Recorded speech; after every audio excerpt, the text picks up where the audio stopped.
మరొకసారి తండ్రి దేవుడిని హృదయపూర్వక వందనాలు, స్తుతులు, స్తోత్రాలు తెలియపరుస్తూ చేరవచ్చిన మీ అందరికీ, అలాగే ఆయా ప్రాంతాల్లో ఉండి దేవుడి వాక్యాన్ని శ్రద్ధగా వింటూ లైవ్ ద్వారా నేర్చుకుంటూ ప్రయాసపడుతూ మా కొరకు మరి పరిచర్ల కొరకు ప్రార్థిస్తున్న ఆయా ప్రాంతాల్లో మీ అందరికీ తాటపూరు క్రీస్తాంగ నుంచి హృదయపూర్వక వందనాలు తెలియపరుస్తూ విలువైన దేవుని సంగతులు పరిశుద్ధ గ్రంథం నుంచి మనం నేర్చుకుంటాం.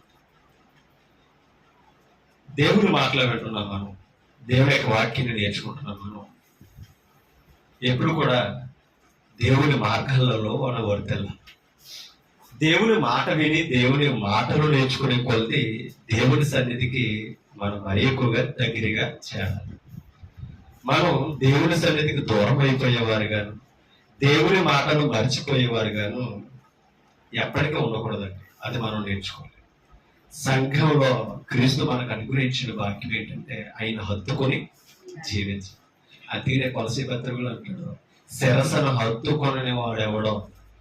చూడండి ఒకసారి కొలసీకి రాసిన పత్రిక 2వ అధ్యాయము, కొలసీ పత్రిక 2వ అధ్యాయంలో ఆ మాట మనకి తెలియపరుస్తాడు. 19వ వచనాన్ని మనం చదువుతాం. చూడండి, అతి వినయాశక్తుడై దేవదూత ఆరాధన యందు ఇచ్చగలిగి తాను చూచిన వాటిని గురించి గొప్పగా చెప్పుకొనొచ్చు తన శరీర సంబంధమైన మనసు వలన ఓరక ఉత్తొంగుచు. చూడండి, శిరస్సును హత్తుకొనని వాడెవడంటే శిరస్సును హత్తుకోలేని కూడా ఎక్కడ ఉన్నారో సంఘములో ఉన్నారు. అది నా మాట చెప్పాడు. చూడండి ఎలా ఉన్నారంటే ఇలా ఓరక ఉప్పొంగుచు. చూడండి, శిరస్సును హత్తుకొనని వాడెవడను మీ బహుమానమును అపహరింపనీయకుడి. అంటే శిరస్సును హత్తుకొనని వాడు హత్తుకునే వారి యొక్క బహుమానాన్ని అపహరించే అవకాశాలు ఉన్నాయట. అందుకనే శిరస్సును హత్తుకొని వారితో మనం జాగ్రత్తగా ఉండాలి. అంటే దీనిని బట్టి మనకు అర్థమవుతుంది, విశ్వాసి శిరస్సును హత్తుకోవాలట. శిరస్సును హత్తుకునేది ఏది? శరీరం.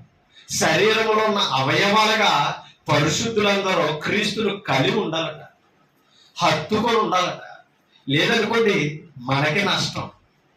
అందుకనే మనం ప్రభువుకు దూరం అవ్వకుండా, సంఘానికి దూరం అవ్వకుండా ఎంతో భద్రత మనకు లేఖనాలు వివరిస్తున్నాయి. ఎందుకంటే మనం తొట్టుపడే అవకాశం కూడా ఎన్నోసార్లు వస్తాయి. కొన్ని మాటలు మనం చదువుతాం. లోకాసు వార్తలోనికి మనం వెళ్తాం. 15వ అధ్యాయం, తప్పిపోయిన కుమారుల గురించి కొన్ని మాటలను మనం నేర్చుకోవాలి. మనం తప్పిపోకుండా ఉండాలి అని అంటే ఎంత జాగ్రత్త పడాలనేది ఈ లోక గారు మనకి వివరిస్తూ చెప్తున్నారు. లోకాసు వార్త 15వ అధ్యాయం. తప్పిపోయిన గొర్రెల గురించి వివరిస్తాడు యేసుక్రీస్తు ఆయన ఉపమానంలో. ఆ తప్పిపోయిన గొర్రెల గురించి 15వ అధ్యాయం 3 నుంచి 7 వచనాల వరకు తప్పిపోయిన గొర్రెల గురించి మాట్లాడతాడు. చాలండి, చదవకండి. తప్పిపోయిన గొర్రెల గురించి 15వ అధ్యాయం 3వ వచనం నుంచి 7వ వచనం వరకు తప్పిపోయిన గొర్రెల గురించి ఆ సారాంశాన్ని యేసు ప్రభు ఉపమానంలో తెలియపరుస్తాడు. 8 నుంచి 10 వచనాలేమో తప్పిపోయిన నాణ్యముల గురించి ఆయన అక్కడ వివరిస్తాడు. 11వ వచనం నుంచి చూడండి 22వ వచనం వరకు తప్పిపోయిన కుమారుడు గురించి మాట్లాడతాడు. 23 నుంచి వచ్చేమో తప్పిపోయిన కుమారుడు వచ్చిన బుద్ధుల గురించి మాట్లాడతాడు. అయితే కొన్ని మాటలు మనం ఆలోచించాం. తప్పిపోయిన గొర్రెని గురించి చెప్పాడు, తప్పిపోయిన నాణ్యముడి గురించి చెప్పాడు, తప్పిపోయిన కుమారుడి గురించి చెప్పాడు. వీటిలో ఉన్న వేరు వేరు పర్యభావాలు ఏంటంటే గొర్రె తప్పిపోయింది. ఓకేనా? గొర్రె తప్పిపోయినప్పుడు ఎవరు వెళ్తారో? కాపరి వెళ్తాడు వెతకడానికి. గొర్రెకి తెలుసు తప్పిపోయారని. ఏం చేస్తుంది? తప్పిపోయానన్న భయం ద్వారా శబ్దాన్ని వినిపిస్తుంది అరణ్యంలో. అవునా? అంటే ఆ శబ్దము విని యజమానుడు గుర్తిస్తాడేమో అని నేను ఏం చేస్తుంది, అది మార్గం మరి తప్పిపోయింది కానీ ఏం చేయగలదు? అరవగలదు. తన శబ్దం ద్వారా యజమానుని కనుక్కుంటాడేమో అని అవకాశం ఇవ్వగలదు, అంతేనా? కానీ ఏం చేయలేదు, కనుగొనలేదు. ఓకేనా? అందుకనే తప్పిపోయిన గొర్రెని గురించి ఏమన్నాడంటే, కాపరి 99 గొర్రెలను విడిచిపెట్టి ఆ తప్పిపోయిన ఒక్క గొర్రెను వెతకడానికి వెళ్ళడా అని మాట్లాడాడు. అంటే దాని అర్థం ఏంటి? తప్పిపోయిందని తెలిసినప్పుడు కాపరి వెళ్ళాలి. సంఘంలో ఎవరైనా సరే ఆరాధనకు మానేస్తున్నా, ప్రభు సన్నిధికి దూరం అవుతున్నా ఎవరు పట్టించుకోవాలట? సంఘంలో ఉన్న సువార్థికుడు పట్టించుకో. మీకు అర్థమవుతుంది? ఎందుకంటే కాపరి క్రీస్తే, ఆయన ఎలా పట్టించుకున్నాడో? సువార్థికుడి ద్వారా. అర్థమైందా? అంటే ఒక విశ్వాస ఆరాధనకి మానేస్తుందంటే సంఘానికి రావడం లేదంటే కారణాలు తెలుసుకో. ఎందుకంటే కొన్నిసార్లు గొర్రెలా ప్రవర్తించే వాళ్ళు కూడా ఉంటారు.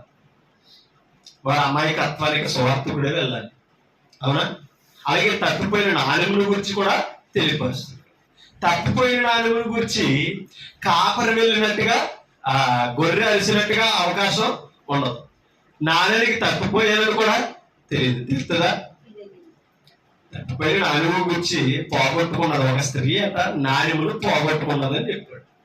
ఇప్పుడు నాలుగు పోగొట్టుకుంది, నాలుగు నీకు తెలుసా నేను ఇక్కడ ఉన్నానని చెప్పగలదా? అంటే గొర్రెల శబ్దం చేసే అవకాశం లేదు. తప్పిపోయాలని దానికి తెలియదు. మీకు అర్థమవుతుంది? కానీ స్త్రీ ఏం చేయగలదు?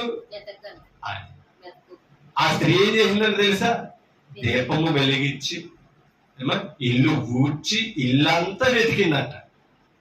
అంటే కొంతమంది నాణ్యములాగైనా ఉండొచ్చు, కనీసం మాట్లాడలేని పరిస్థితి అనమాట. ఎందుకు రావడం లేదు కారణాలు చెప్పుకునే అవకాశాలు కూడా ఉండవు. సంఘంలో విశ్వాసుల పరిస్థితి ఎలా ఉంటుంది? అందరికీ చెప్తారు, పరిష్కారం చేయగలిగిన సువార్థికుడికి సమాధానం చెప్పాలి, అవునా? నేను ఎందుకు రావద్దు తెలుసా అని జాయినింగ్ చెప్తుంది, ఆమెకి చెప్తుంది, సంఘంలో ఉన్న వారందరితో పంచుకో. ఆ సమస్య యొక్క సువార్థికుడికి చెప్పుకుంటారా? ఆ సహోదరైనా సంఘం మానేయడానికి కారణాలు చెప్తే పరిష్కారం వెతుకుతారు, సమాధానం పరుస్తారు. అసలు సువార్థికుడి పనే అది. తమలో తాము ఆలోచించుకుని భిన్నాభిప్రాయాలు పెట్టుకుని సంఘానికి దూరం అయిపోతూ ఉంటే నశించిపోయేది ఆమె, అతనే. అది గుర్తించుకో. ఇప్పుడు చెప్తున్నాడు 11వ వచనం నుంచి తప్పిపోయిన కుమారుడు గురించి. కుమారుడికి తెలుసు తప్పిపోయారని తెలుసు, ఎక్కడికి వెళ్ళిపోతున్నాడో కూడా తెలుసు. కానీ తప్పిపోయిన గొర్రెను వెతకడానికి వెళ్ళాడు ఎవరో? కాపరి. నాలుగు తప్పిపోయినప్పుడు ఆ నాలుగు విలువ తెలిసిన స్త్రీ దీపం వెలిగించి ఇల్లంతా ఊడ్చి వెతికింది. మరి తప్పిపోయిన కుమారుడు తప్పిపోయినప్పుడు తండ్రి వెళ్ళలేదు. ఎందుకని? నీకు అర్థమవుతుందా ఎందుకు వెళ్ళలేదు తెలుసా? తప్పిపోయిన కుమారుడు మనుషుడు. మీకు అర్థమవుతుందా? జ్ఞానం ఉన్నవాడు, గొర్రె లాంటి వాడు కాదు, నాని లాంటి వాడు కాదు. తను ఎక్కడికి వెళ్తున్నాడో తెలియగలడు, ఏం చేస్తున్నాడో తెలుసుకోగలడు. కానీ గొర్రెలా వెతకవలసిన పని లేదు. ఏం చేయాలి తెలుసా? తనకు తాను తప్పు తెలుసుకుని రావాలి. మీకు అర్థమవుతుందా? ఆ బుద్ధి తెచ్చుకోవాలని ఆలోచించండి. అయినా సరే అసలు ఆ స్థానంలో యేసుక్రీస్తు తన దాసుల ద్వారా తప్పిపోయిన వారిని ఎంత వెతుకుతున్నాడో తెలుసా? ఒక మాట మీరు 11వ వచనం నుంచి ఇంటికి వెళ్ళిన తర్వాత చదువు. ఒక మాట నీకు చూపిస్తాను. 16వ వచనం నుంచి చదువు. వాడు పందులు తిను పొట్టుతో తన కొడుకు నింపుకొని ఆశపడ్డాడట. ఎవరో? ఆ కుమారుడు. అంటే ఒక తండ్రికి 2 కుమారులు ఉన్నారు. యేసుక్రీస్తు చెప్పిన ఒక మాట. పెద్దవాడేమో తండ్రి దగ్గర ఉన్నాడు, చిన్నవాడు ఏమన్నాడో నీ ఆస్తిని ఇచ్చి నా భాగం నాకు ఇచ్చేయాలని. తండ్రి మారు మాట చెప్పకుండా ఆస్తిలో తన భాగం ఇచ్చేసి ఇవ్వగానే వెళ్ళిపోయాడు, పట్టణానికి వెళ్ళిపోయాడు. మీకు అర్థమవుతుందా? చెడు స్నేహాలతో, మీకు అర్థమవుతుంది, దుర్వ్యాపారం చేసి వ్యభిచారం చేసి ఆటపాటలతో తనకున్న యావదాస్తినంతా తన భాగనంతటిని ఏం చేసుకున్నాడు? పోగొట్టుకున్నాడు. ఎప్పుడైతే పోయిందో ఆ పట్టణస్తులు కూడా అతనికి సాయం చేయడం మానేయారు. ఈ పరిస్థితి ఇలా ఉండగా కఠినమైన కొరువు వచ్చిందట పట్టణం. మీకు అర్థమవుతుంది? ఎవరు సహాయపడకపోతే ఒక వాడి దగ్గర పని చేయడానికి వెళ్ళాడట. ఆయన ఎవరో కాదు, పందులు మేపుకునేవాడు. అక్కడికి వెళ్ళి వాటిని మేపుతుంటే ఆకలితో చచ్చిపోతానేమో అని ఏం చేశాడట? పందులు తిను ఆ పొట్టును తిని కొడుకుని ఆశపడ్డాడు కానీ తినలేకపోయాడు. ఎందుకంటే అది తినే అంత ఇష్టంగా ఏమి ఉండదు. ఇప్పుడు 17 వచనంలో చెప్తున్నాడు చూడండి. అప్పుడు వచ్చిందంటే బుద్ధి. ఎప్పుడు? సమస్తము నష్టపోయిన తర్వాత బుద్ధి వచ్చిందట. మీరు అర్థమవుతుందా? అది స్థావరం అయిపోయాక ఎవరు మొత్తం అంటారు చూసారా? అలాగా సమస్తము నష్టపోయాక ఇప్పుడు తెచ్చుకున్నాడంట. ఏంటి? బుద్ధి. ఆ బుద్ధి వచ్చినప్పుడు వాడు నా తండ్రి యొక్క ఎంతో మంది కూడవాండ్రకు అన్నము సమృద్ధిగా ఉన్నది. మీకు అర్థమవుతుంది? అంటే మొత్తం మీద ఆఖరికైనా బుద్ధి తెచ్చుకున్నాడు. అది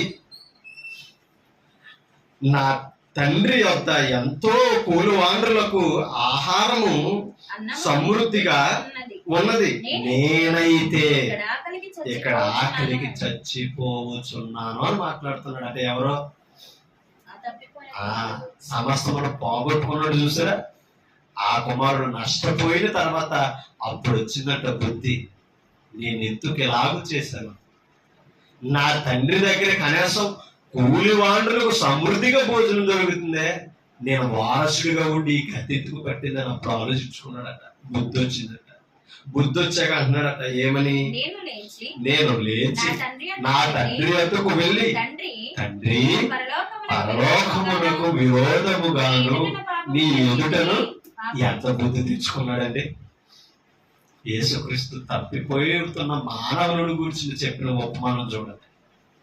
అంటే పరలోకమునకు అని అన్నాడంటే దాని అర్థం ఏంటి తెలుసా? యేసుక్రీస్తు ఆ శరీర లోక సంబంధమైన సంఘటనను ఆత్మ సంబంధమైన సంఘటనలతో ముడిపెట్టి వివరిస్తాను. అంటే ఆ తప్పిపోయిన కుమారుడు స్థానంలో ఎవరున్నారని గుర్తించాలని తెలుసా? ఒక విశ్వాసి తప్పిపోతున్నాడో, మీకు అర్థం, ఒక ఆత్మ నశించిపోతుంది.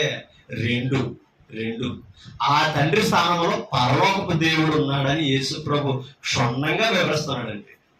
అంటే ఆ తప్పిపోయిన కుమారుడు సమస్తము నష్టపోయాక కొడుకు మంటతో తెలిసిందంటే బుద్ధి వచ్చిందట. ఆ బుద్ధి ఆయనకి ఎలా వచ్చిందో ఇప్పుడు తప్పిపోయామని తెలుసుకునే ప్రతి మానవుడు కూడా బుద్ధి తెచ్చుకోవాలి. మీకు అర్థమవుతుందా? బుద్ధి తెచ్చుకోవాలి, తండ్రి వైపు తిరగాలట. తండ్రి వైపు తిరగాలట. అందుకని ఏమన్నాడట? ఆయన అనుకుంటున్నాడంట, తండ్రి నేను పరలోకమునకును విరోధముగాను నీ ఎదుటను పాపము చేసిన తిని ఇక మీదట నీ కుమారులను అనిపించుకొనుటకు యోగ్యుడను కాను. నేను వారసులను పిలవడానికి, నేను అనిపించుకోవడానికి యోగ్యత అది ఎవరిని జ్ఞాపకం చేసుకున్నాడా? బుద్ధి వచ్చినప్పుడు నా తండ్రి ఎంత కూళ్ళు వాండ్రకు అనేక మందికి అన్నం దొరుకుతుంది, నేనైతే ఆకలితో చచ్చిపోతాను. కనీసం నా తండ్రి ఇంట ఉన్న కూలోడు గతి కూడా నాకు లేదని నేను గుర్తించాను. అర్థమైంది ఇప్పుడు? అంటే ఇవాళ లోకాన్ని అనుసరించి నష్టపోతున్న వాడు పరిస్థితి అలాగే ఉందండి. లోకాన్ని అనుసరించి పాపము చేస్తున్న ప్రతి ఒక్కరు కూడా, దేవుని మర్చిపోతున్న ప్రతి ఒక్కరు కూడా ఏం చేస్తున్నారో తెలుసా? పాపం వల్ల చావులకు సిద్ధమవుతుంది. లోకాన్ని అనుసరిస్తున్న వారు, నష్టపోతున్న వారు బుద్ధి తెచ్చుకోవాలి. ఎందుకు బ్రతుకుతున్నాం? ఎందుకు లోకాన్ని అనుసరిస్తున్నాం?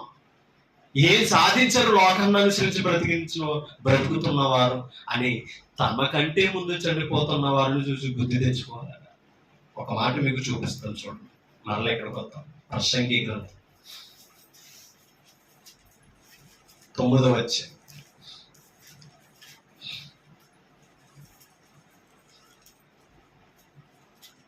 తీసారా? ప్రసంగి గ్రంథం 9వ అధ్యాయం. ఒకసారి 3వ వచనాన్ని చదువు. చదవండి. అందరికీ ఒక్కటే గతి సంభవించును. అందరికీ ఒక్కటే గతి సంభవించును. సూర్యుని క్రింద జరుగు వాటన్నిటిలో ఇది బహు దుఃఖకరమట. సొలొమోను గారు పరిశీలించి చెప్తున్నాడు. సూర్యుడి క్రింద బహు దుఃఖకరమైనది అంటే ఏదైనా ఉన్నదంటే గత అందరికి ఒకటేనట. మరియు నరుల హృదయము చెడుతనముతో. ఈ మాట ఎక్కడ చదువుతాం? ఈ మాట ఎక్కడ చదువుతాం? ఆది కాండము 6వ అధ్యాయంలో చదువుతాం. అవునా? నోవహ కాలంలో అందరూ ప్రజలు ఎలా ఉన్నారో, భూమి మీద నరుల చెడుతనము గొప్పది అని అంటాడు ఆది కాండం. ఇక్కడ అదే చెప్తున్నాడు.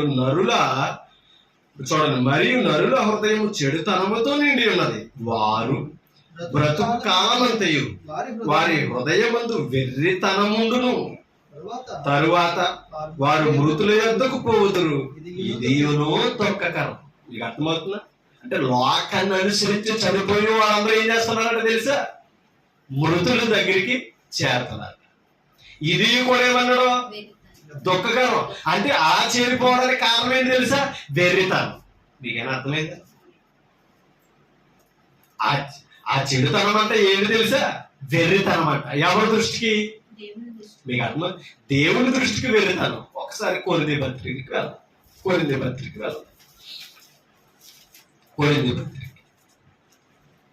మొదటి కొరింథీ పత్రిక 1వ అధ్యాయంలో ఒక మాటను మనం గమనిద్దాం. 1వ అధ్యాయం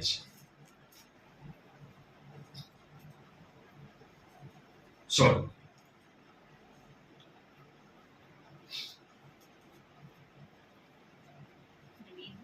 20 వచనాన్ని చదువు. జ్ఞాని ఏమాయను, శాస్త్రి ఏమాయను. ప్రశ్నలు అంటే వాళ్ళందరూ సామాన్యుడిని. జ్ఞాని ఏమాయను, శాస్త్రి ఏమాయను, ఈ లోకపు తర్కవాది ఏమాయను. ఈ లోక జ్ఞానమును దేవుడు వెర్రితనముగా. అంటే ఇప్పుడు ఇందాక ప్రసంగి గారు చెప్పిన వారు ఎవరు తెలుసా? నీకు అర్థమవుతుందా? అలా మృత్యువు దగ్గరికి చేరిపోవడానికి కారణం ఏంటంట? వారి వెర్రితనము అని అన్నాడు. హృదయంలో చెడుతనం ఉంది. అది ఎలా ఉన్నదన్నాడు? వెర్రితనం అంట. ఆ వెర్రితనం ఎలా పుట్టిందంట? లోక జ్ఞానం వలన. మీకు అర్థమవుతుందా? లోక జ్ఞానం వలన వెర్రుళ్ళు అయ్యారట. వాళ్ళ దృష్టికి ఎలా కనబడుతున్నారు? ఇదిగో శాస్త్రులాగా, పరిచయుల్లాగా. అవునా కదా? వారి జ్ఞానం వారికి ఎలా కనబడుతుందంట? మాకంటే గొప్ప వాళ్ళు ఎవరున్నారు, మాకంటే శ్రేష్ఠులు ఎవరున్నారని లోకాన్ని అనుసరించి వారు అనుకుంటుంటే, ఈ లోక జ్ఞానం దైవ దృష్టికి ఎలా కనబడుతుందంట? మరి లోకంలో జ్ఞానం పొందిన వాడు ఎలా కనబడతాడు? మరి అందుకనే అన్నాడు ధనవంతుని, వెర్రివాడా. మొదన ధాన్యము సమృద్ధిగా పండింది, కొట్లు విప్పుడు పెద్దలు చేసుకున్నాడు. తన ప్రాణంతో అనుకున్నాడట ఏమని? నా ప్రాణమా, అనేక సంవత్సరముల కొరకు నీకు విస్తారమైన పంట సమకూర్చబడి ఉన్నది. తినుము, త్రాగుము, సుఖించుము, నీకు కొదువు లేదని అనుకుని తన ప్రాణముతో చెప్పుకుంటుంటే ఎమ్మన్నే దేవుడు స్పందించాడు. వెర్రివాడా, ఈ రాత్రే నీ ప్రాణం అడిగితే అవన్నీ ఎవరు అవుతాయి? అంటే పొందడం, సంపాదించడం కాదు, అనుభవించే భాగ్యం వేస్తున్నాడు. చూసారా? అది అదృష్టం. అందుకే ప్రసంగి గారు అంటారు, దేవుడి సెలవు లేకుండా భోజనము చేయటం, తృప్తి పొందుట కూడా ఎవరికి సాధ్యం కాదని అన్నాడు. కాబట్టి వాళ్ళ బిర్యానీ తిని అరుగుతుందంటే ఎవరి కృప అనుకుంటున్నారు? అదే అనమాట. అరగకపోతే అదో బాధ, ఆకలితో ఉంటేవో బాధ, తిన్నాక అరగకపోతేవో బాధ. అవునంటారు కదంటారా? ఎన్ని బాధలు శరీరంతో. ఇవన్నిటిని తట్టుకొని దేవుడు సంతృప్తికరమైన జీవితాన్ని ఇస్తున్నాడంటే ఎంత భాగ్యవంతమైన జీవితం అనేది. మనం ఏమనుకున్నాం? నా తెలివి, నా బుద్ధి, నా జ్ఞానం అని మనం ఏమనుకున్నాం? దేవుని మర్చిపోయి అది నువ్వు వెర్రోళ్ళారా అని మాట్లాడతారు. అంటే అర్థమే తెలుసా? రోడ్డు అంట పిచ్చి వచ్చి తిరుగుతారు, చూసారా? అనకూడదామా? అవునా? ఎందుకు ఆ మూటలన్నీ లేకపోతే తెలియదు రోడ్డు అంట. అవునట్టు కదంట.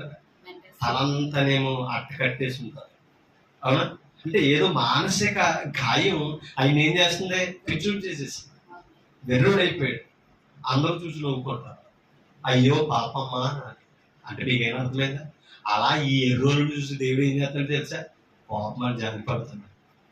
ఎంత జాలిపడుతున్నాడంటే ఇంకా ఆయుష్ కాలం ఇస్తున్నాడు, ఇంకా తన బోధకుల ద్వారా వివరిస్తున్నాడు. కట్టగడ గొప్ప భాగ్యం. ఏం లేవనుకున్నారంటే మాకంటే జ్ఞానవంతుడు ఎవరు ఉన్నారని. ఆయన ఏమనుకున్నాడంటే నీ జ్ఞానంతో పెంట ఇడిచిపోతున్నారా అని చెప్తున్నాడు. నీకు అర్థమవుతుందా?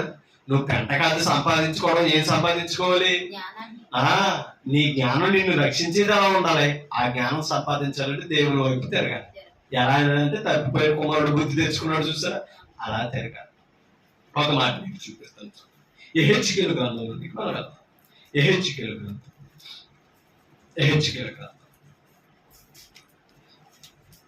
18వ అధ్యాయం 28వ వచనం.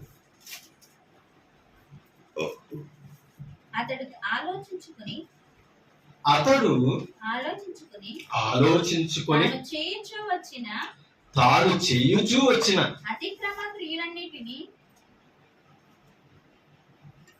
అతిక్రమ క్రియలన్నిటిని చెయ్యక మానెను గనుక అతడు మరణమునందక అవశ్యకముగా నిజంగా ఆ తప్పిపోయిన కుమారుడికి బుద్ధి రాకపోతే వచ్చే నష్టం ఏంటనుకున్నారు? అది అవునా? బుద్ధి వచ్చింది కాబట్టి ఎలా వెళ్దాం అనుకున్నాడు? తండ్రికి పరలోకమునకు ఆయన ఎదుట నేను పాపం చేశాను, ఆయన కుమారుడు అనిపించుకోవడానికి యోగ్యుడు కాదు, కనీసం కూలివారిలో ఒకరికైనా చేరితే నాకేముంటది? ఆకలా సమృద్ధికరమైన ఆహారం ఉంటది, డబ్బు ఉన్నా లేకపోయినా, వారసత్వం ఉన్నా లేకపోయినా కనీసం దోసుడిగా పనిచేసి కొడుకు మాటతో చావకుండా కొడుకు నింపుకుందాం అని అనుకుని వెళ్ళాడట. వెళ్ళిన తండ్రి ఏం చేశాడు? ఎంత అద్భుతమైన చేర్చుకున్నాడో త్రోసేసాడా? మరలా ఏ స్థితిలో పోయాడో ఆ స్థితిని ఇచ్చాడు. అది దేవుడికి ఉన్న స్థాయి. మీకు అర్థమవుతుందా? ఇక్కడ అదే చెప్తున్నాడు. ఎవరిని గురించి అంటే దుష్టుని గురించి, దుష్టి క్రియలు చేయవాళ్ళ గురించి చెప్తున్నాడు. ఏమని? ఒక మాట చూపిస్తాను. 23వ వచనం చదువుతాం. దుష్టులు మరణమునందుట చేత నాకేమాత్రమైన సంతోషము కలిగిన దేవుడు ప్రశ్నిస్తున్నాడు. చూడండి, దేవుడు ఇశ్రాయేలు ప్రశ్నిస్తున్నాడు. ఎలా దుష్టులు అయ్యారు తెలిసేలో? దేవుని విడిచిపెట్టి విగ్రహారాధన చేస్తూ, దేవుని ఎదుట మరొక దేవతకు దూపం వేస్తూ, ఆ ఏమైన క్రియలతో చెడిపోతే, దుష్టి క్రియలు పాపాలు చేస్తే, అలా మీరు నశించిపోతే నాకేమైనా సంతోషమని యెహెజ్కేలు ప్రవక్త ద్వారా తన బిడ్డలకి వివరిస్తున్నాడండి. చూడండి ఆ మాట. దుష్టులు మరణమునందుట చేత నాకేమాత్రమైన సంతోషము కలుగునా? వారు తమ ప్రవర్తనను దిద్దుకొని చూడండి, బ్రతుకుటయే నాకు సంతోషము, ఇదే ప్రభువగు యెహోవా. అంటే దేవుడు ఎలా సంతోషిస్తున్నాడట? దుష్టులుగా చనిపోతుంటే దేవుడికి సంతోషం కాదు. వారు తమ ప్రవర్తనను దిద్దుకొని ఏం చేయాలంట? అమ్మా, తమ ప్రవర్తనను దిద్దుకొని బ్రతుకుతాయి. అంటే ప్రవర్తన దిద్దుకున్న వాడికి ఏముంది? బ్రతుకు లేదు. నేను ఎలాగే బ్రతుకుతాను, నన్ను ఎవడో మార్చలేడు, నేను మోనార్కుని ముడుకున్నాను అనుకో, అంతే. నీ బుద్ధే నేను నాశనానికి నడిపిస్తాను. అర్థమవుతుందా లేదా? కాబట్టి మనల్ని రక్షించేది మన బుద్ధే. తెలుసా? ఇక్కడ అందుకని అన్నాడు, ఒరే బాబు మీరు మారితే నాకు సంతోషం, మీరు నశించిపోతే నాకు ఆనందం కాదు అని చెప్పి.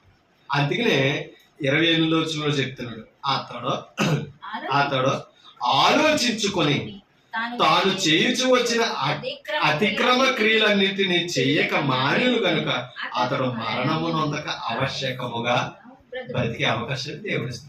ఆలోచించుకున్నాడు. లేదా తప్పిపోయిన కుమారుడు ఏమని ఆలోచించుకున్నాడు? నేను ఇంకా అసలు వారసుని అనిపించుకోవడానికే నాకు యోగ్యత లేదు, పనివాడిగానే వెళ్దాం, కూలివాడిగానే ఉంటాను, కనీసం నాకు కొడుకు నిండా భోజనం పెడితే చాలు, నా తండ్రి ఇంటే వారసులా కాకుండా ఒక దాసులా పనిచేస్తానని అన్నాడు. ఆ బుద్ధి ఎంత మార్పుని ఇచ్చిందండి. ఇక్కడ అదే చెప్తున్నాడు. తండ్రి అయిన దేవుడు యెహెజ్కేలు ద్వారా వివరిస్తున్నాడు. కనీసం మీరు ఆలోచించుకుని బుద్ధి మార్చుకొని మీరు నా వైపు తిరిగితే అవశ్యకముగా మీరు మరణమునందరూ. అంటే ఎంత కొరత చూపించే దేవుడు అండి. అటువంటి జాలి కలిగిన దేవుడు వద్దనుకుంటుందండి లోకం.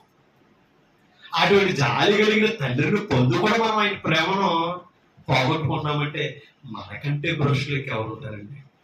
ఒక మాట మీకు చూపిస్తాను. ఇప్పుడు అండి లోకస్వామి 18 చూడండి, 15 లోకస్వామి. నేను లేచి ఆలోచించుకున్నాడా లేదా? నువ్వు ఆలోచించుకొని నీ ప్రవర్తన దిద్దుకుంటే అవశ్యకము కూడా వెళ్ళిపోతావు అన్నాడు, బ్రతుకుతావు. నువ్వు బ్రతకడం నాకు సంతోషం అన్నాడు, చనిపోవడం సంతోషం కాదు. నేను లేచి నా తండ్రి యొద్దకు వెళ్ళి, అంటే తప్పిపోయిన వారి యొక్క ఆలోచన చెప్తున్నాడు చూడండి. ఎప్పుడు ఆలోచన ఇది? అన్ని ఉన్నప్పుడు కాదు, పోగొట్టుకున్నప్పుడు. ఓకేనా? లేచి వెళ్ళి, తండ్రి నేను పరలోకమునకును విరోధముగాను నీ ఎదుటను పాపము చేసేది, ఇక మీదట నీ కుమారుడు నడిపించుకున్నటకు యోగ్యుడను కాను. నాకు అర్హత లేదు, యోగ్యుడను కాను. నన్ను నీ కూలి వారిలో ఒకనిగాను పెట్టుకొనుమని అతనితో చెప్పుదును అనుకొని, ఇంతకీ చెప్పలేదు, వెళ్ళలేదు. తానున్న కొరువు దేశంలో ఉండి, తనున్న నష్టంలో నుంచి, దేన స్థితిలో నుంచి మారు మనసుతో ఆలోచిస్తున్న ఆలోచన ఇది. అతనితో చెప్పుదును అనుకుని లేచి తండ్రి వద్దకు వెళ్ళాడట. ఎవరు? తండ్రి వద్దకు వచ్చాడట. ఆలోచన చెప్తున్నాడు చూడండి. ఒక మాట మీకు చూపిస్తాను. అపొస్తలుల కార్యములు 16:29 జరుగుతాం. అపొస్తలుల కార్యములు 16 29 మనం ఒకసారి చదువుతాం. అతడు అంటే ఎవరు? కాదండి, శరసాల నాయకుడు. పౌలు శీలను ఏం చేశారు? బంధించి శరసాలలో వేశారు. ఏమా? ఆ రాత్రి వాళ్ళు ఏం చేశారు? పాటల చేత, ప్రార్థన చేత వారు ఏం చేశారట? దేవుని స్తుతించినప్పుడు. ఎప్పుడు? శ్రమల్లో, బహు దుఃఖంలో. శరసాల సంఖ్యలు ఏమైనాయి?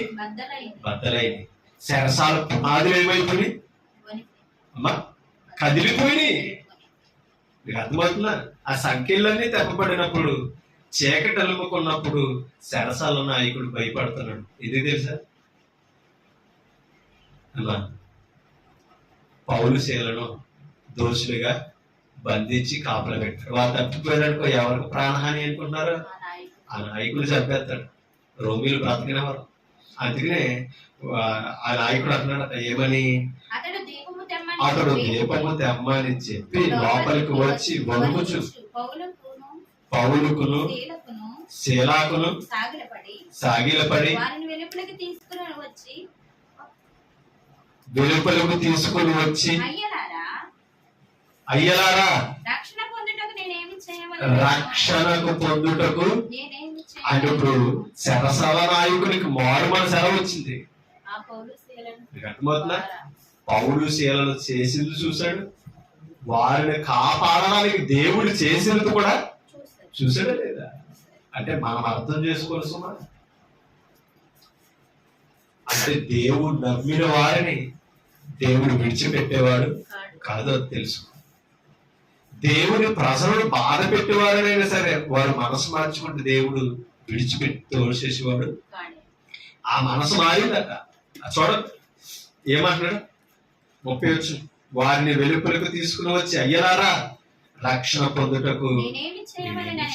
అంటే నిజంగా పౌలు శరసాలలోకి వెళ్ళకపోతే ఎవరికి రక్షణ రాదండి? ఆ నాయకుడికి, రోమిడికి ఏమి రాదు? రక్షణ రాదు. రక్షణ పొందుటకు నేనేమి చేయవలన నేను. అందుకు వారు ప్రభు అయిన యేసు క్రీస్తు యేసునందు విశ్వాసం ఉంచుము, అప్పుడు నీవును నీ ఇంటి వారును రక్షణ పొందుదురని. అది విశ్వాసం ఉంచితే ఏముంటుంది? విశ్వాసం ఉంచితే ఏముంది? రక్షణ ఉంది. ఇప్పుడు ఇంకో విషయం, చాలా మంది ఏమన్నారంటే విశ్వాసం వల్ల రక్షణ ఉన్నది కదా, ఇక బాప్తిసంతో పని ఏమున్నదని బాప్తిసం మానేసి వాళ్ళు కూడా ఉన్నారు. ఎందుకని చెప్పాలి? విశ్వాసం ఉంచితే ఏమున్నది అన్నాడు, అంతే కదా.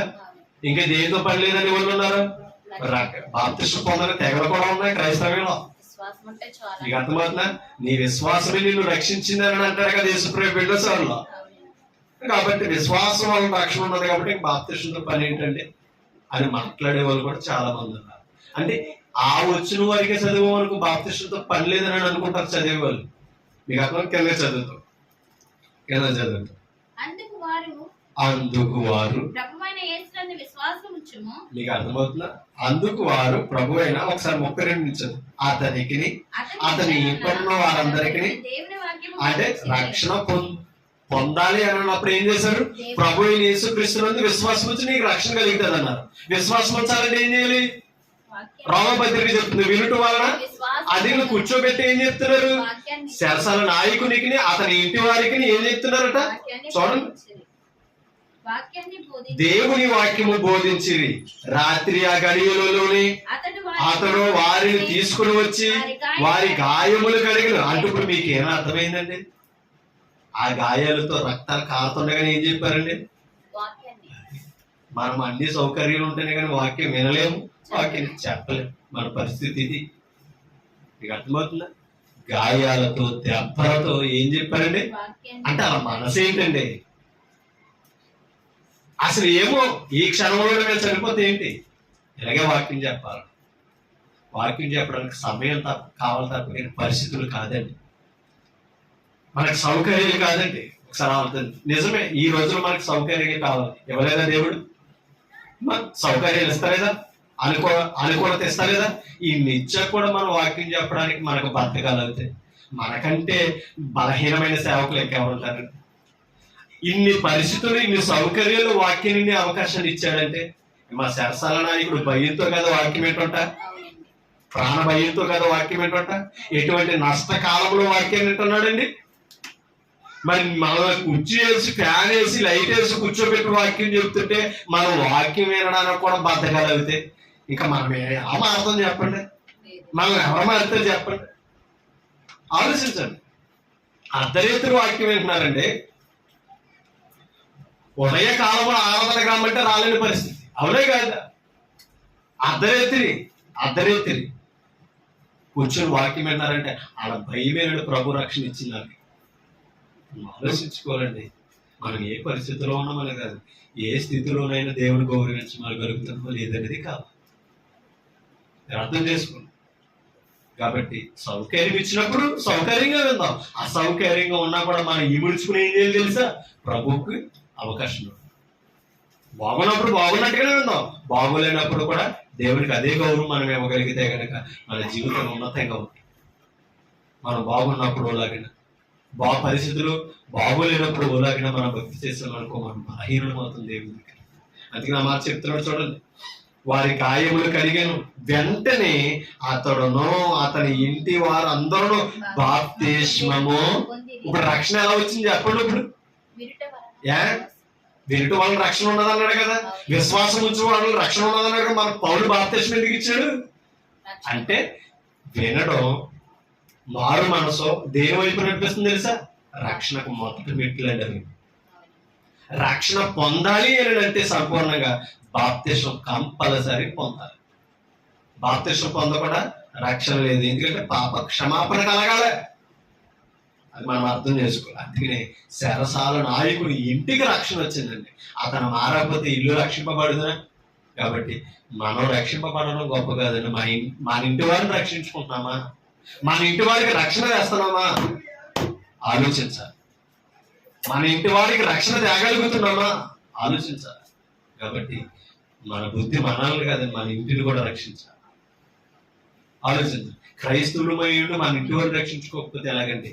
రోమీడండి, అన్యుడండి, ఎవరో ఆ నాయకుడు, శరసాల నాయకుడు అయినా తన ఇంటి వారిని కూర్చోబెట్టుకున్నాడంటే ఇల్లు ఎంత గౌరవిస్తుందండి యజమానుడికి. అది అలా ఉండాలండి కుటుంబం. ఎఫెసీయులకు రాసింది 2వ వచనం, ఎఫెసీ పత్రిక 2వ వచనం,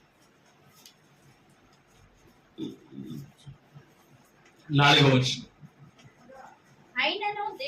4-5 వచనాలు రాసింది. అయినను దేవుడు ఎలాంటి వాడంట? అందుకనే తన ప్రజలను హింసించిన రక్షణ ఇచ్చాడు. ఎవరికే? చెరసాల నాయకుడికి. అవునే కదా? అలాగే సౌలు కూడా ఉన్నాడు అదే స్థానంలో. అవునా? వీళ్ళు ఎలా బంధించారు పౌలుని? పౌలు ఒకప్పుడు పరిశుద్ధులు కూడా బంధించినవాడు. ఇంకా చెప్పాలంటే చంపేవాడు కూడా. మీకు అర్థమవుతుందా? ఇంకా స్త్రీలు కూడా లేదు, ఈడ్చుకుపోయేవాడట. అవునా కదా? అంటే ఎంత కఠినంగా బ్రతికాడండి. ఆ కఠినత్వం తెలిసిన వాడు గనక కఠినత్వంలో కూడా ప్రభువును మహిమపరిచాడు. అదండి అది మనం అర్థం చేసి. ఇంకో విషయం చెప్పనా, ఆ సంఖ్యలో మనకి ఏం కాదు. మనం లేవలేని పరిస్థితుల్లో రోగాలతో వ్యాధులతో బాధపడతాం చూసారా, అక్కడ కూడా ప్రభువుకు మహిమ తెచ్చే శరీరాలుగా ఉండాలి మన శరీరం. అది మనం తెలుసు. మన శాస్త్రాలలో విషయుడు ఎవడు ఉన్నాడంటే ఎంత దొంగతనం చేస్తాడు, వ్యభిచారం చేస్తాడు, అంతేనా? మాటలు చేస్తే చేస్తాడు, అంతేనా? ప్రభు నిమిత్తం శాస్త్రాలకు వెళ్ళే పరిస్థితి వాళ్ళు మనకు లేదు కదా. ఆలోచించండి. నిర్దోషులుగా శాస్త్రాలకు వెళ్ళే పని లేదు, దోషులు వదిలే శాస్త్రాలకు వెళ్తాం. ఆలోచించండి. అంటే మనం కఠినాత్మలో కూడా ప్రభు సేవ చేయాలి, ప్రభు సేవకు అవకాశం ఇవ్వాలి. ఆలోచించండి. అందుకనే అసలు ఆ నాయకుడికి అతని ఇంటి వారికి రక్షణ వాళ్ళకి కారణం ఏదంటే తెలుసా ఏమా? ఆయన కరుణ. అవునా? అదే కరుణా సంపన్నుడు అయ్యుండి మనము మన అపరాధముల చేత చచ్చిన వారమయ్యుండినప్పుడు సహితం, అంటే చావునకే తప్పకుండా బ్రతుకు అవకాశం మనకు లేదు. అవునా కదా? అది నిన్నకేమన్నాడు హెచ్కేలి గ్రంథంలో, దుష్టుడు మరణం నొందుట వలన నాకేమన్నా సంతోషమా? ఏం చేయమన్నాడు? తన ప్రవర్తనను దిద్దుకొని అవశ్యకముగా బ్రతుకుదయ్యే నాకు సంతోషం కదా అని అన్నాడు. కాబట్టి ఆలోచించుకుని మనం మారాలి. మనం ఎలా బ్రతుకుతున్నామో ఆలోచించాలి. మన బ్రతుకు ఎటువైపు నడుపుతుందో ఆలోచించాలి. ఈ లోకం మనల్ని ఎటు తీసుకెళ్ళిపోతుందో కనీసం నిలబడి ఒకసారి ఆలోచించుకోవాలి. ఎవరు? మీరు, నేను. వాక్యాన్ని అనుసరిస్తే వాక్యం ఎటు తీసుకెళ్తుందో కూడా ఆలోచించుకోవాలి.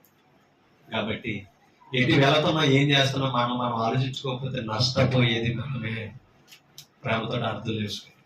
అదే కరుణా సంపన్నుడు అయ్యుండి మన అపరాధముల చేత చచ్చిన వారమై ఉన్నప్పుడు సహితము మన ఎడల చూపిన తన మహాప్రేమ చేత మనల్ని క్రీస్తుతో కూడా బ్రతికించెను. కృప చేత మీరు రక్షింపబడి ఉన్నారు. అంటే సరసాల నాయకుడిని రక్షించిందేది కృప. ఇవాళ మిమ్మల్ని నన్ను రక్షించిందేది కృప. ఆ కృప కారణం ఏంటంట? ఆ కృపకి కారణం ఏంటంట? నీకేనట్లేదా? ఆ కృపకి కారణం ఏంటంటే కరుణ. మన గొప్ప క్రియలు కాదు, మన నీతి బ్రతుకులు కాదండి. ఆ కేవలం ఆయన కరుణ, ఆయన కృప మీకు నాకు రక్షణ ఇచ్చిందంటే దాని గురించి మనం ఆలోచించగలుగుతున్నామా? ప్రేమతో ఒకసారి గుర్తించవలసిన అవసరం. 5వ అధ్యాయం ఇదే ఎఫెసీ పత్రిక 5వ అధ్యాయం 14వ వచనం. 5వ అధ్యాయం 14వ వచనం. అందుచేత నిద్రించుచున్న నీవు మేలుకొని మృతులలో నుండి ఏమవ్వాలట? అంటే అర్థమేంటి? నిద్ర మరణానికి సూచనగా కూడా ఉంది. అర్థమైందా? అంటే నిద్రించుచున్న వారు ఎవరు? ఈ లోకాన్ని అనుసరిస్తున్నవారండి, చీకట్లో ఉన్నారు. నిద్రించుచున్న నువ్వు ఏమవ్వాలి? మేలుకొని మృతులలో నుండి ఏమవ్వాలి? లేవాలి. మృతులలో నుండి లేవాలంటే ఏం చేయాలి? నువ్వు మారు మనసు పొందాలి, విశ్వసించాలి, బాప్తిస్మము పొందాలి. అప్పుడు మృతులలో నుంచి ఏం చేస్తావు? లేస్తావు. క్రీస్తుని మీద ప్రకాశించునని ఆయన చెప్తున్నాడు. ఎలా ప్రకాశిస్తున్నాడు? వాక్యం. ఓకే. ఏ స్వార్థ అయితే ప్రకటింపబడుతుందో ఆ స్వార్థ ద్వారా ఏమవుతున్నాడట?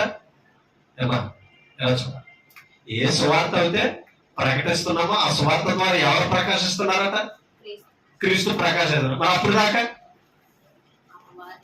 అక్కడ చెప్పాడండి మేలుకోమని అన్నాడు. అవునా? ఇప్పుడు ఎప్పుడు నిద్ర అవుతాం? కాదండి, చీకటి వచ్చినప్పుడే కదండి నిద్ర అవుతాం. అవునా? పగలు వచ్చినప్పుడు ఏం చేస్తాం? బ్రతుకులు సరిదిద్దుకుంటాం. అవునా?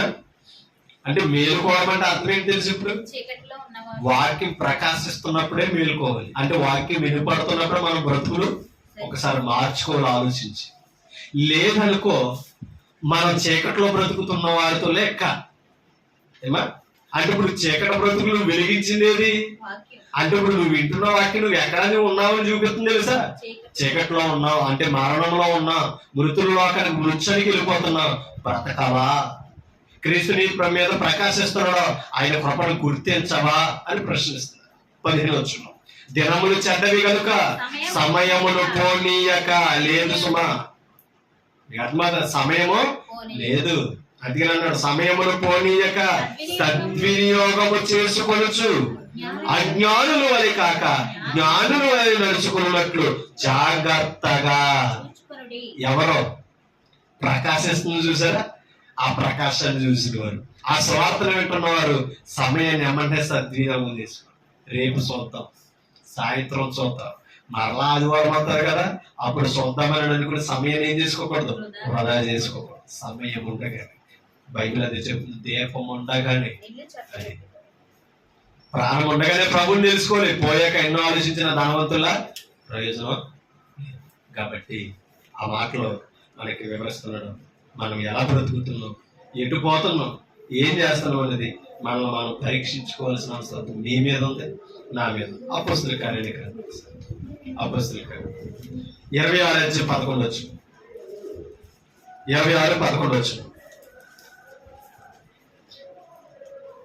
అగ్రిప్పరాజుకి పౌలు చెప్తున్న మాటలే తీసారా? 26:11 అనేక పర్యాయములు అనేక పర్యాయములు 19 వరకు రాసుకుంది.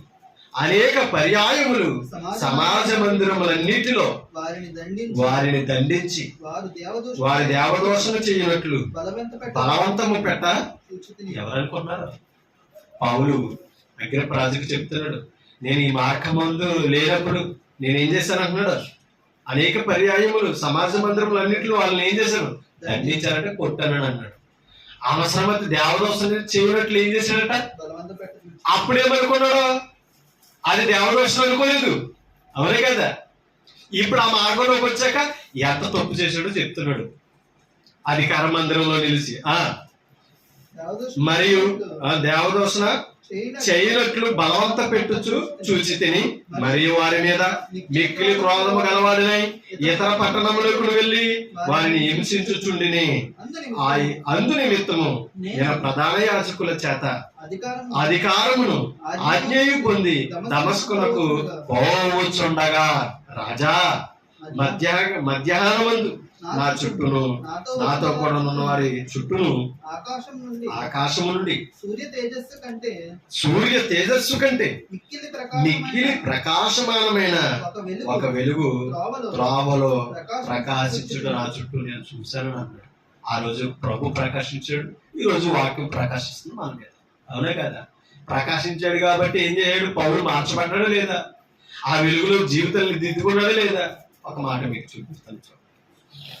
18 వచ్చింది. నీవు నన్ను చూచి ఉన్న సంగతిని గూర్చి నేను నీకు కనపరచబోవు సంగతిని గూర్చి నిన్ను పరిచారకుని గాను సాక్షిగాను నియమించుటకై కనబడి ఉన్నాను. యేసు ప్రభు పౌలుకి చెప్పిన విషయాన్ని వివరిస్తున్నాడట. ఎందుకు కనబడ్డాడట? పరిచారకుని గాను యేసుక్రీస్తుని గురించి సాక్షిగా. ఇప్పుడు సాక్ష్యం చెప్తున్నాడే లేదా ఆల్రెడీ. ఇలా నేను నిలబడడానికి ఆనాడు ప్రభు నాకు చెప్పాడని చెప్తూ కింద అన్నాడు, నీవు లేచి నీ పాదములు మోపి నిలువుము, నేను ఈ ప్రజల వలనను అన్యజనుల వలనను హాని కలగకుండా నిన్ను కాపాడదు. హాని కలగకుండా కాపాడుతానన్నాడు కదా. ఆల్రెడీ ఎక్కడ ఉన్నాడు? ఇప్పుడు సభలో కదా, అప్పగింపబడి కదా మాట్లాడుతుంటా. ఎన్నిసార్లు శరసాలలో వేయబడ్డాడు.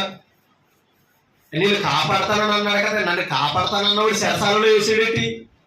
బయట అర్థమైంది మీకు? అంటే ప్రభు అబద్ధం ఆడాడని వదిలేడా పౌలు? లేదు. ఇంకా చెప్పాలంటే ఒక మాట మీకు చూపిస్తాను, చూడండి. అద్భుతమైన మాట.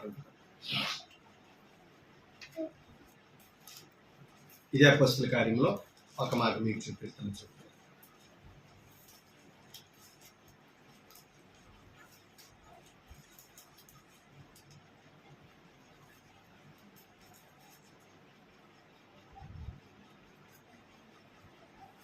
ఒకసారి 16 వచ్చి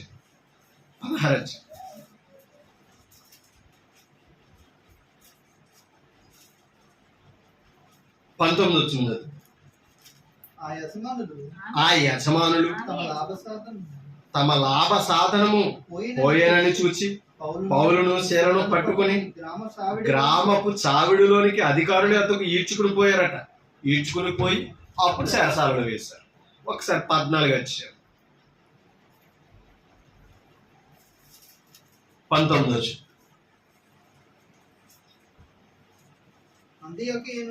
అంతియొకయ నుండి ఇకోనయ నుండి యూదులు వచ్చి జనసమూహములను తమ పక్షముగా చేసుకున్నారంట. అప్పుడు దాకా జనసమూహములు పౌలు చెప్పే మాటలు వింటున్నారు. క్రీస్తు పక్షంగా తమ పక్షముగా చేసుకుని పౌలు మీద రాళ్ళు రువ్వి అతడు చనిపోయినని అనుకుని పట్టణపు వెలుపులకి ఏం చేస్తుంటేనే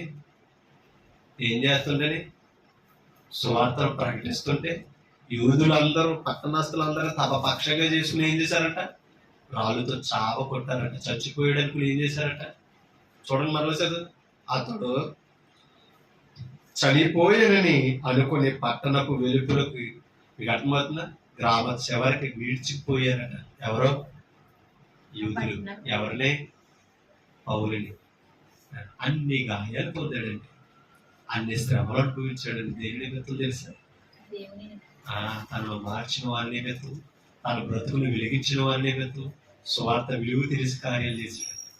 మనం ఏం చేస్తున్నాం చెప్పండి? వాళ్ళు చిన్న బాధ వస్తే దేవుని దగ్గరికి రావు. భక్తిలో చిన్న కష్టం వస్తే దేవుని విడిచిపెట్టే పరిధిలో మనం బ్రతుకుతున్నాం. చావు బ్రతుకుల మధ్యన కూడా ఏం చేశాడంట? వెళ్ళిపోయాడు కదా, విడిచుకుని గ్రామం వెలుపులకి విడిచిపోయాడు కదా. ఒకసారి 20 వచ్చింది చదవండి. అయితే శిష్యులు అతని చుట్టూ నిలుచుండగా అతడు లేచి పట్టణంలో ప్రవేశించి మరునాడు బర్నబాతో కూడా దెర్బేకు బయలుదేరిను.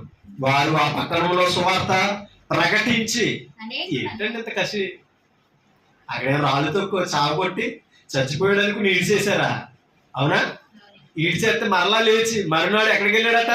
దెర్బేకు వెళ్ళి శిష్యులను వెంట పెట్టుకుని ఏం చేశాడట?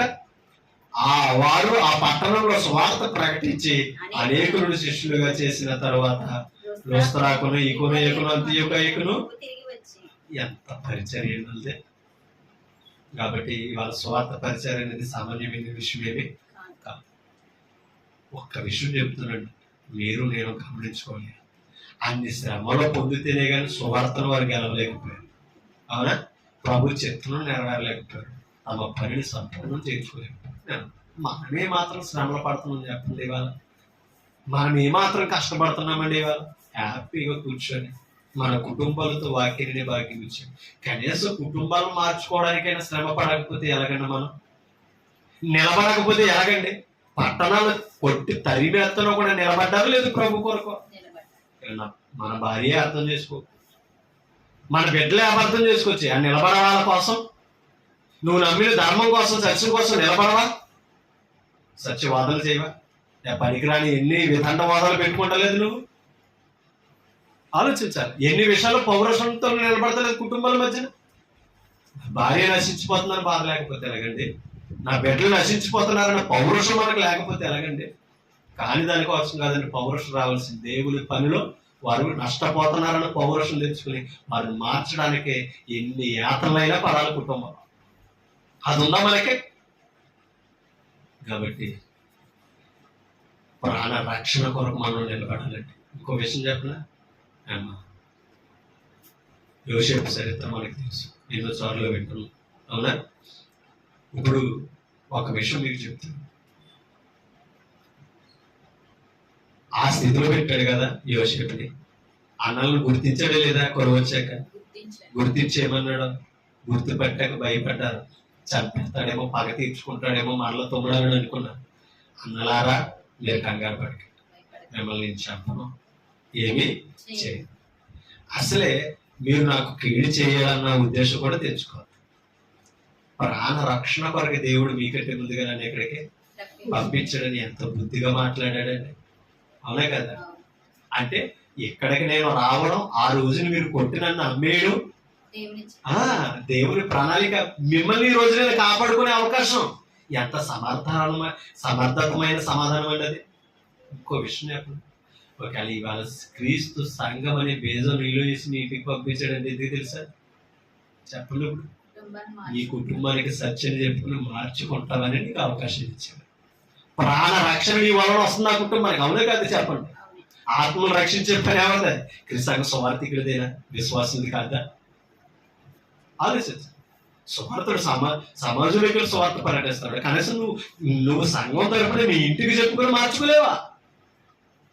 ఎంత పని ఉన్నదో మనం అర్థం చేసుకోవాలి. మనం ఇంత వాక్యాన్ని ఇంత సత్యం తెలుసుకుని జనంలో లేకుండా ఇంట్లో ఉన్నామంటే ఎలాగండి? కనీసం ఒక అన్యుడు సరసల నాయకుడు తన ఇంటి వాడిని కూర్చోబెట్టుకోలేదండి. నువ్వు ప్రభు అయిన యేసుక్రీస్తు విశ్వాసం ఉంచితే నీకు రక్షణ ఉన్నదని చెప్తే ఆ రక్షణ కొరకు కుటుంబాన్ని కూర్చోబెట్టుకుని పౌలు శీల చేత వాక్యం చెప్పించుకోలేదా? వాక్యం చెప్పగానే వారి గాయాలు కడిగాడు, ఎమ్మటిని ఏం చేయాలి? ఆ గడిలోనే బాప్తిస్మం పొందని తన ఇంటి వారితో రక్షణ పొందలేదా? మనమేం చేస్తున్నామండి? ఎంత వాక్యం విని ఏ ప్రయోజనం అండి? మన కుటుంబాన్ని రక్షించుకోవాలన్న తలపు మనకే పుట్టకపోతే ఎలాగండి? నువ్వు చెప్పినంత తేలిక వారు మారేరు. నేను ఇష్టపడరు, వాదించాలి, నిలబడాలి, సత్యమేదో వివరించాలి. దాని కొరకు నువ్వు ఎన్నో అవమానాలైన కుటుంబంతో పొందాలి. పొందలేదా ఏమా? నువ్వు చెప్తానంటే నువ్వు వెళ్ళేది తప్పు అని ఏమన్నా అంగీకరించడం. యూదా ధర్మం తప్పు అని చెప్పాడని పౌలు, ధర్మశాస్త్రం వల్ల రక్షణ లేదని చెప్పారు. అందుకనే కదా రాళ్ళు నువ్వు కొట్టి చంపుతా అమ్మా. అసలు ఆ ధర్మశాస్త్రానికి వ్యతిరేకంగా నిలబడినందుకే కదా పరిశుద్ధుని చంపేశాడు అమ్మా, అవునా కాదు? స్టెఫెన్ ఎందుకు చంపాడు? ధర్మశాస్త్రానికి వ్యతిరేకంగా మాట్లాడుతున్నాడనే కదా. మరి అటువంటి పౌలు ధర్మశాస్త్రం విలువది కాదని ప్రభు ధర్మం తెలిసిన తర్వాత వివరించడం లేదా? నిలబడ్డాడే లేదా? ఎవరిని చంపడానికి వెళ్ళాడు, వారిని బ్రతికించడానికి వాళ్ళ బ్రతుకుని సమర్పిస్తున్నాడు. కాబట్టి మనం బ్రతుకున్నామంటే మనం ఇంకా మార్చడానికి, మనం తెలిసిన స్వార్థ మరొకరికి చెప్పడానికి ఏం చేస్తున్నామో ఒకసారి ప్రేమతో అర్థం చేసుకోకపోతే నశించిపోయేది మనమే. ప్రేమతో మీరు నేను అర్థం చేసుకోండి. ఒక మాట చెప్పి నేను ముగించేస్తాను. చూడండి, తీతు పత్రికలోనికి వెళ్తాం. తీతు పత్రిక 3వ అధ్యాయం. తీతు పత్రిక 3వ అధ్యాయం తీసారా? 4-6 వచనాలు చదువు. మన రక్షకుడైన దేవుని యొక్క దయయు మానవుల ఎడల ఆయనకున్న ప్రేమయు ప్రత్యక్షమాయను తీతుకి పౌలు వివరిస్తున్నాడండి. అర్థమవుతుందా? మరలా చదువుతాం. మన రక్షకుడైన దేవుని యొక్క దయయు మానవుల ఎడల ఆయనకున్న ప్రేమయు ఎలా ప్రత్యక్షమైందో చెప్తున్నాడు. చూడండి, మనము నీతిని అనుసరించి చేసిన క్రియల మూలముగా కాదట, తన కనికరము చొప్పుననే పునర్జన్మ సంబంధమైన స్నానము ద్వారాను పరిశుద్ధాత్మ మనకు నూతన స్వభావం కలుగు చేయడం ద్వారాను మనలను రక్షించాడు. మన క్రియల వలన కాదు, మన నీతి వలన రక్షించలేదు. దేని వలన రక్షించాడంట? దయయు ఆయనకున్న ప్రేమయు కనికరముల మూలముగానే మనల్ని ఏం చేశాడంట? అందుకే నీకు ఇందాక ఎఫెసీ పత్రికలో ఏమన్నాడు? ఆయన కరుణా సంపన్నుడయ్యుండి మనము మన అపరాధముల వలన చచ్చిన వారమై ఉన్నప్పుడు సహితము మన ఎడల తన మహాప్రేమ చూపించాడు. ఎలాగా? తన కుమారుడైన క్రీస్తునందు మనం బ్రతికించను, తన కృప చేత రక్షింపబడి ఉన్నామని ఎఫెసీ పత్రికలో చెప్పాడా లేదా? కాబట్టి మనం మృతులలో నుండి మేలుకోవాలి. చీకటి వారుగా కాకుండా పగటి సంబంధులుగా బ్రతకాలి. ఎందుకంటే సువార్త అనే ప్రకాశం మన మీద ప్రకాశిస్తుంది. దినములు చెడ్డవి, చాలా ఘోరాలు జరుగుతున్నాయి. మన చుట్టూ ఎన్నో పెనుబోతల ప్రమాదాలు జరుగుతున్నాయి. ఎటు పోతున్నామో, ఎప్పుడు బ్రతుకుంటామో, ఎలా వస్తామో తెలియని పరిస్థితులు. ఈ పరిస్థితుల సమయాన్ని మనం సద్వినియోగం చేసుకుని యోగ్యంగా మనం రక్షించుకోకపోతే నష్టపోతాం. కాబట్టి ఈరోజు సంఘంలో ఉన్నాం, రక్షింపబడ్డాం, అది కాపాడుకోకపోతే నష్టం. అదే ఈ మాట చెప్తాడా? పునర్జన్మ తన కనికరము చొప్పుననే పునర్జన్మ సంబంధమైన స్నానము ద్వారా, అంటే బాప్తిస్మము, అంటే బాప్తిస్మం మరొక జన్మను ఇస్తున్నట్ట. పునర్జన్మ సంబంధమైన స్నానము ద్వారాను పరిశుద్ధాత్ముడు మనకు నూతన స్వభావము కలుగు చేయడం ద్వారాను మనల్ని ఏం చేశాడంట? రక్షించాడు. ఎలాగా? నూతన స్వభావం పరిశుద్ధాత్ముడు. అంటే పరిశుద్ధాత్మ పొందుకున్న మన స్వభావం ఎలా ఉండాలంట? క్రొత్తదిగా ఉండాలి, పాతదిగా కాదు. ఇక దుర్బుద్ధులతో బ్రతకూడదు. మనం ఎలా బ్రతకాలి? తప్పిపోయిన కుమారుడు బుద్ధి ఎలా మారిందో అలా కొత్త బుద్ధితో, దైవ బుద్ధితో, అప్పటిదాకా మానవ బుద్ధితో బ్రతికాం, ఇప్పుడు దైవ బుద్ధితో సంఘంలో మన బ్రతుకులను మార్చుకోవాలి. ఒక్కసారి మనం లోకస్వార్త చదువుకొని ముగించు. లోకస్వార్త 15 లోకస్వార్త 19 నుంచి చదువు.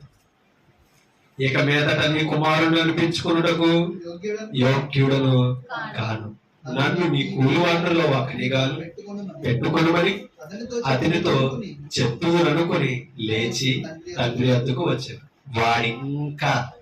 వాడింకా దూరముగా ఉన్నప్పుడు తండ్రి వారిని చూచి కనికరపడి, ఇందాక ఎలా రక్షించాడు అన్నాడు?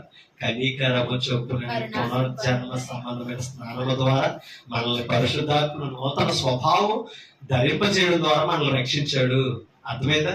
అందుకని చెప్తున్నాడు, దూరము నుండి చూచి కనికరపడి పరుగెత్తి వారి మెడ మీద పడి ముద్దు పెట్టి, ఎప్పుడు అనుకుంటున్నారో? చెడిపోయి పందులతో ఆ బ్రతికాడు చూసారా? ఆ దుర్వాసన పడుతున్నప్పుడు వెళ్ళి ఏం చేశాడంట? మెడ మీద పడి ముద్దు పెట్టుకుంటాడు. మనము పాపాలతో చెడిపోయినప్పుడు తిరిగి సంఘానికి వస్తే మనల్ని మహాప్రేమ చేత ప్రేమించే తండ్రి తన కనికరమును చూపి ఏం చేస్తున్నాడని తెలుసు చూడండి, ముద్దు పెట్టుకున్నాను.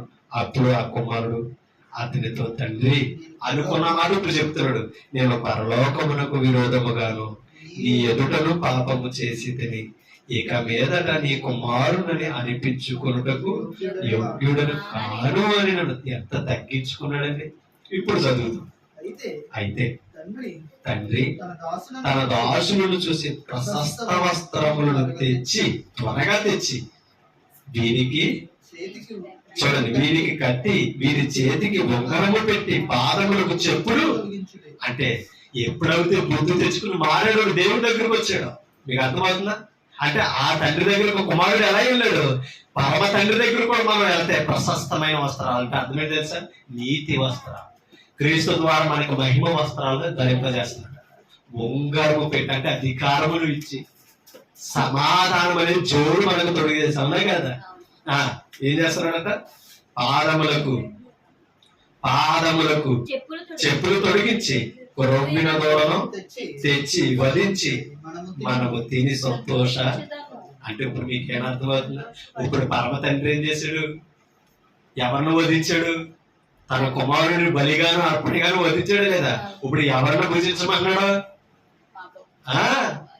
మనకే భోజనం ఉంది, ప్రభురాత్రి భోజనం. తన కుమారుడిని వధించాడు, అవునా? బలిలో శిలువ బలియాగం చేసి ఇప్పుడు ఆయన ఆ బలి మాంసముగా ఆయన రక్తమును ఆయన శరీరమును తినే అవకాశం ఇచ్చాడు కదా. అది తినడానికి ఏం కావాలి? ప్రశస్తమైన వస్త్రాలు, ఉంగరము, సమాధానమైన జోడు. నీకు అర్థమైందా?